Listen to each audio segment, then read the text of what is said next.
In this video, we're going to wrap up red blood cells by talking about anemia, another condition called polycythemia. Then we're going to move right into the white blood cells, or leukocytes.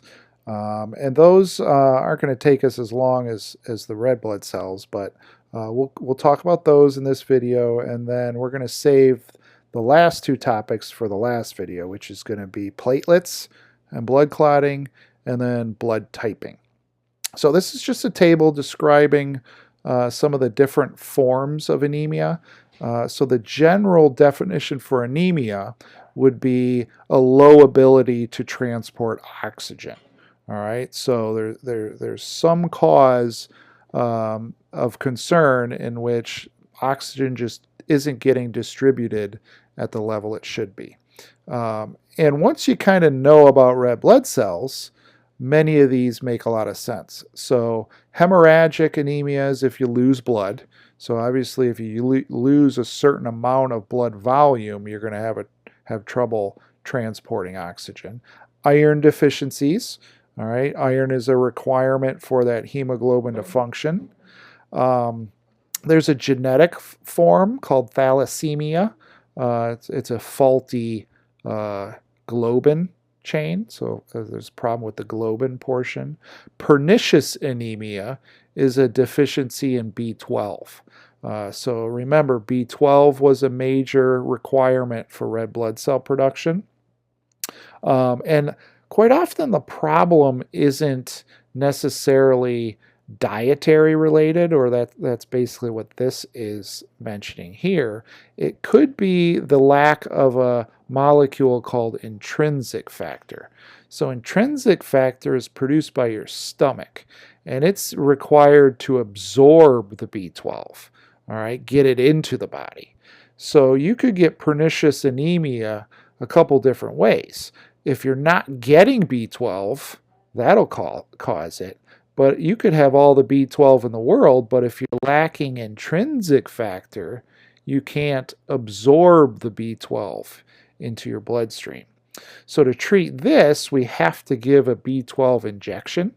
You can't give B12 orally because the problem isn't with the amount in the diet. The problem is absorbing that B12. Aplastic anemia, that's a destruction that occurs in the bone marrow. Hemolytic means that the red blood cells are being destroyed too fast over time. And then again, this thalassemia I mentioned already. There's a couple different variants of it. So a lot of different causes of anemia. Another one is genetic. That we've probably heard of, sickle cell anemia. So sickle cell anemia is an inherited genetic disorder. It's called autosomal recessive. So we'll talk a little bit about genetics here. Autosomal refers to what type of chromosome. You've got what's called autosomes, and then you have the sex chromosomes, which are the X and Y. So if the defect is on any chromosome other than X or Y, it's just known as an autosomal disorder. And the chromosome is actually 11. So chromosome 11 has the hemoglobin gene. This defect is typically what's known as a point mutation. So one little nucleotide. If you remember, DNA is made up of nucleotides. A's, T's, G's, and C's. Well, there's one little nucleotide that's supposed to be an alanine, right? This A here. But instead, it's a thymine, this T. And that causes a change in the amino acid. So the amino acid got changed, okay? And that one minor little change causes sickle cell anemia. Now, just so happens you have two chromosome 11s, right? You got one of them from your mom and one of them from your dad. So if only one of these has the defect, you're what we call a carrier, all right? You have to have both chromosome 11s. Both hemoglobin genes have the point mutation, all right? So and that's why it's called an autosomal recessive. You have to have two defects, because if you have one healthy gene, it'll kind of mask or be dominant over the defective gene. What happens is the red blood cells become stiff and sticky. They might clump, they might get stuck, they block blood flow. This can lead to pain, infection, it can increase the risk of stroke, and even lead to organ damage. Okay, so notice in this blood vessel, we've got some nice looking red blood cells, and then we have some of these sickle-shaped red blood cells blocking this blood flow. So again, there's basically you could be one of three situations. All right, you got two normal genes. All right, you don't have sickle cell anemia. All right, you could have two bad genes, and that means you have sickle cell anemia, or you can be what's called a heterozygote, which means you're a carrier. You're carrying one of those bad genes, but it's being masked by the good gene, so you don't have full-blown sickle cell anemia. There's a very interesting story with sickle cell anemia in that certain populations have much higher incidences of sickle cell anemia, and it's often where their descendants came from, because there's a connection between sickle cell anemia and malaria. So malaria is a parasite. It's caused by an organism called Plasmodium, and you get this Plasmodium parasite from mosquitoes.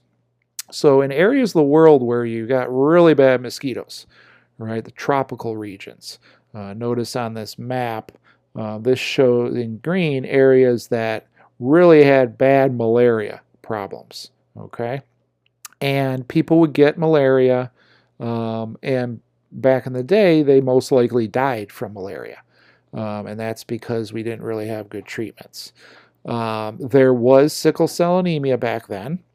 And if you had sickle cell anemia, you probably died from sickle cell anemia.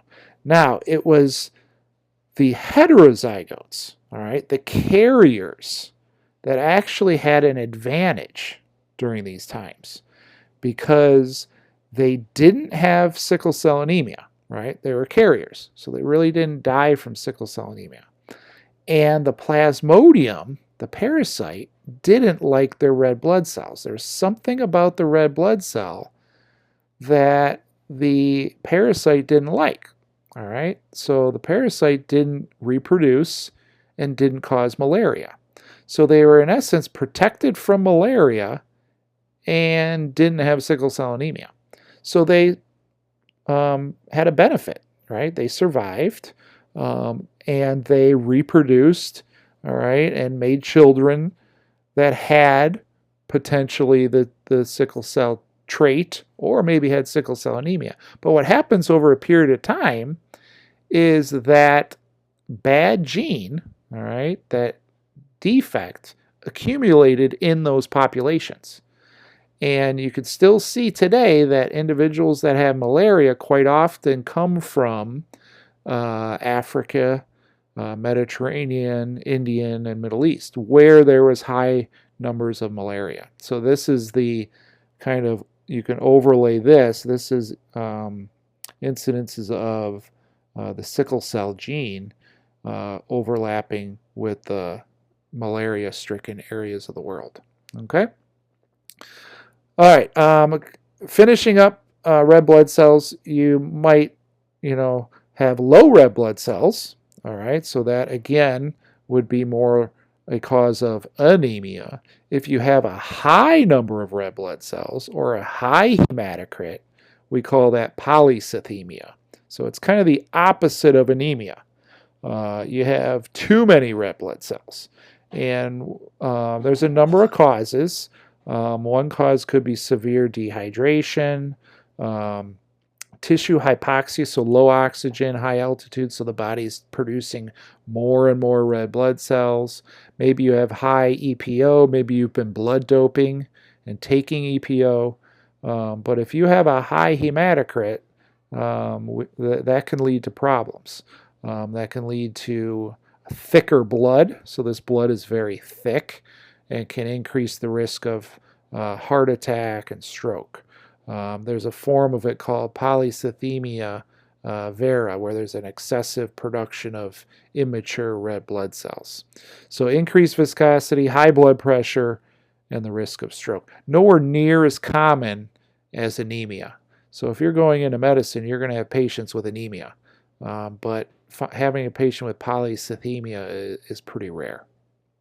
But just think of it as the opposite of anemia. Instead of low red blood cells and a low hematocrit, high red blood cells and high hematocrit. All right, let's move into the world of white blood cells. So leuko means white. So leukocytes are white blood cells. What we're doing now is we're going to take that 1% here, right? That 1% or less than 1% of our blood volume. We're not going to look at the platelets yet. They're part of that as well, that less than 1%. But we take those leukocytes, and now we can kind of spread them out into the specific type of white blood cell. So of the total white blood cells, the majority are neutrophils, 50 to 70%. You've got the second most abundant down here are the lymphocytes, 25 to 45%. 3 to 8% are called monocytes. 2 to 4% are eosinophils. And 0.5% to 1% are basophils. Now notice that we can categorize them. Granulocytes have little granules. A granule is like a little vesicle inside of a cell. And the granulocytes, when they do the staining procedure, you can see these little vesicles inside the cell when you're looking at them under the microscope. The agranulocytes, you can't see any vesicles. So that was just one way when they were first identifying and classifying white blood cells, one way to just kind of separate them into two groups. This is kind of our general slide, so we're just looking at white blood cells collectively, 5 to 10,000 per microliter, so a lot less. Remember, red blood cells were 5 million in a microliter. They're typically going to be bigger than red blood cells, but there's some variation to their size. They contain organelles, so you're going to have a nucleus, you're going to have mitochondria, you're going to have all the organelles. So they're more like a true cell. They have different lifespans. Some of them only live for a few hours, so maybe they go fight an infection and then they kind of die. Others might last for years. And the ones that last for years or even decades are the ones that can give you immunological memory. So they kind of remember what the pathogen looks like. And the ones that are long living are these lymphocytes. They have the ability to leave the bloodstream. So red blood cells don't leave the bloodstream, right? They function inside of your bloodstream. They're transporting in the blood. White blood cells don't function in your blood. They're just in your blood because they're trying to get somewhere. All right? And then once they get somewhere, they have to exit the bloodstream. And that process is called emigration or diapedesis. All right? So the cells have to kind of wiggle out of the blood vessels in order to get into the tissue and start fighting pathogens or do what they do. Okay? So collectively, your white blood cells are all kind of part of your immune system. All right, they're just doing things slightly different from one another. Okay? All right, so we want to go a little quick. We don't want to, take too long, but for each of these white blood cells, you should focus on what do they look like. All right, so if I'm ever given an image, whether it's this image, that image, or really any image, can I identify them? Do I know their percentage? So we got to remember the percentages. The characteristic will help you identify them, right? So this category here is just in an effort to help you identify that cell. And then it's always important to know the function. All right. Sometimes I want you to remember kind of why you might have too much of them, but that's largely going to reflect their function. Okay. So let's do the first one. So most abundant white blood cell in your bloodstream. Now, I forgot to mention, most of your white blood cells actually are not in your blood. Most white blood cells have left the blood and they're actually in your tissues. But to understand, the human body, we usually use blood as a reference. So we're just looking at the ones that are actually in your bloodstream. So 50 to 70% of the white blood cells in your bloodstream are neutrophils. These neutrophils have kind of a normal size. How are we going to identify them? We're going to look at the nucleus. All right, notice the nucleus has all these different little compartments or lobes to them. Look at all these guys over here. That nucleus is not a nice spherical nucleus. It has many lobes, all right? So it can have up to 2 to 5 different little lobes. Because of this, they have another name, polymorphonuclear. Poly means many, morpho means shape, nuclear means nucleus. So they have kind of this different shape to their nucleus. They have little pale lilac colored granules. So those are these little granules inside of them. So this is one of the examples of a granulocyte white blood cell. And they don't live very long, a couple days, because what they do is they go out, kill bacteria, and then they die. Okay? They get there in the bloodstream, they leave the bloodstream, they kill bacteria. They do it a number of different ways. They can phagocytose, they can release some of these molecules. These are just molecules that can kill bacteria, lysozyme, defensins, and oxidants. So their number one function is to kill bacteria. Okay, and they get there quickly, and they do it quickly. All right, then they die. And in fact, they identified these for the first time in old bandages. So someone decided to look at kind of pus that was left behind in a bandage under the microscope, and they found all kinds of these cells. So this should make sense. Okay, if you go in and get a blood test, there's a blood test called a differential white blood cell count. It basically comes up with either percentage or actual numbers. And if it comes up saying, wow, you have a high neutrophil count, maybe this number's 80%, that is pretty good evidence that you have some sort of bacterial infection. All right, I'm not going to hold you to any of this other information here. All right, and this little guy here is to remind you that one way this cell kills bacteria is by phagocytosis. All right, that's my reminder of phagocytosis. Okay, so those are neutrophils. Eosinophils are also a granular leukocyte. So we're going to do all the granular white blood cells first, the ones that you can see the little vesicles. A lot less common, 2 to 4%, kind of your normal shape. The nucleus actually has 2 lobes. So notice the nucleus kind of has a lobe here and here. Sometimes it looks kind of like a U there, but here and here. So 2-lobe nucleus is helpful to identify. The most important feature is the color of the granules. The little vesicles take up a dye called eosin, and that's how they got their name. Eosin is kind of a reddish orange dye that's used in the staining procedure, and it takes up that dye and it stains their granules. Okay, so that's typically what you want to look for, is the color of those granules. What do? They can get out of the bloodstream. They actually can phagocytose.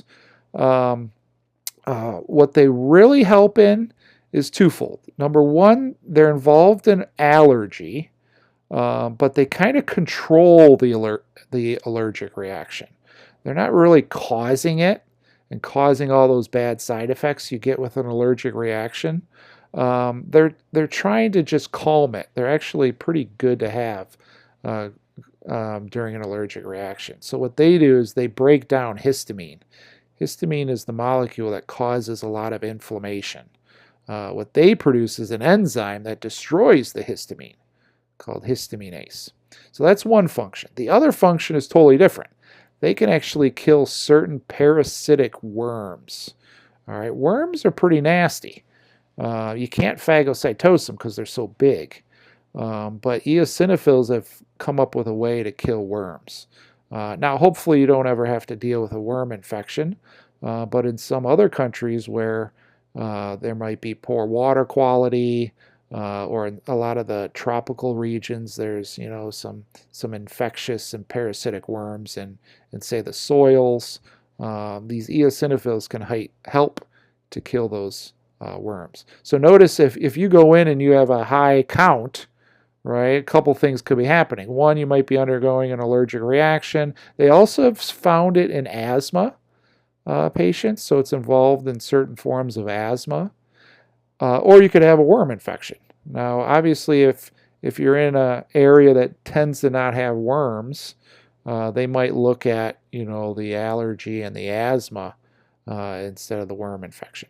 All right, that's eosinophils. Our next one are the basophils. So these are another granular. So you're going to look for these little vesicles that tend to stain purple. So these are purple vesicles or granules. They're pretty rare, all right, less than 1%. Kind of a normal looking or size. Usually can't even see the nucleus, so that doesn't help much. But what they do is they produce histamine, heparin, and serotonin. And these molecules are involved in intensifying inflammation. All right, they cause inflammation. And these basophils often cause inflammation during an allergic reaction. So if you have any kind of allergy, say for example to peanuts or nuts, or maybe you're highly allergic to shellfish, or maybe bee stings, these cells release a whole bunch of histamine. And it's that histamine that causes a lot of the side effects that we get with allergic reactions. So if you've got a high count of these guys, that might indicate you're undergoing an allergic reaction. There's another type of cell that's very similar. They're called mast cells. They're basically the same thing, except these guys are found in tissues. They're found in connective tissues. So these guys will cause inflammation like if you cut yourself. Let's say you get a scratch on your skin. I shouldn't say cut yourself. That's not a good idea. I meant to say if you get cut, you get that inflammation in that area. That's because these mast cells are producing histamine. Okay, so the next one. We're going to finish here with the 2A granular. That means you're not going to see these little vesicles. All right, so the lymphocytes are A granular, pretty abundant. 20 to 25% of your white blood cells in your blood are these lymphocytes. They're kind of different sizes. Some of them are smaller than others, so that really doesn't help you with the identification. What helps you is you're not going to see any granules, and the nucleus is pretty normal. It's just a big spherical nucleus, sometimes a little indentation. Not always. It kind of depends on how the cell is sitting.